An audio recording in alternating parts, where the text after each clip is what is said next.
FNP-stedenlid Sybren Postumus uit de Duizem had het tossen al impact. Nog even op de fiets naar het station van Grauw en dan kan de reis naar Schotland beginnen.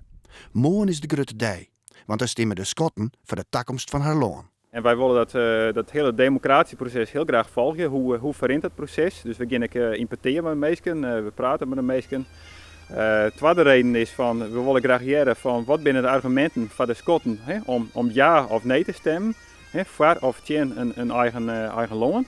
En de tweede reden is van ja, wat kunnen wij als Friesland leren van dit referendum? Ja, misschien ook voor de toekomst van Friesland. De vraag die de alroende dagen hield dit weer aan Postumus stelt waar, is of de FNP ex een referendum van Friesland hebben wil. Ja, Friesland is geen Schotland, dat moet ik heel duidelijk zeggen. En we willen de klam oplezen van dat wij net voor een onafhankelijk Friesland binnen. Wat we wel willen is meer voeg, meer mogelijkheden voor Friesland zelfs, meer citizenship. Op een aantal gebieden, denk aan de regionale economie, onderwijs, volkshuisvesting, zorg net te vieren, want dat gaat nou absoluut net goed met de decentralisatie. En wat de uitslag morgen worden zal, nevens Postumus is het altijd goed.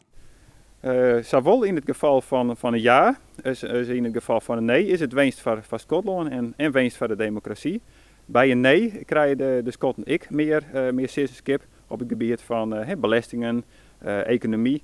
Dus in dat geval is het al winst voor Schotland. En bij een ja, dan kun ze zelfs helemaal haar eigen toekomst bepalen. Dus dat is winst.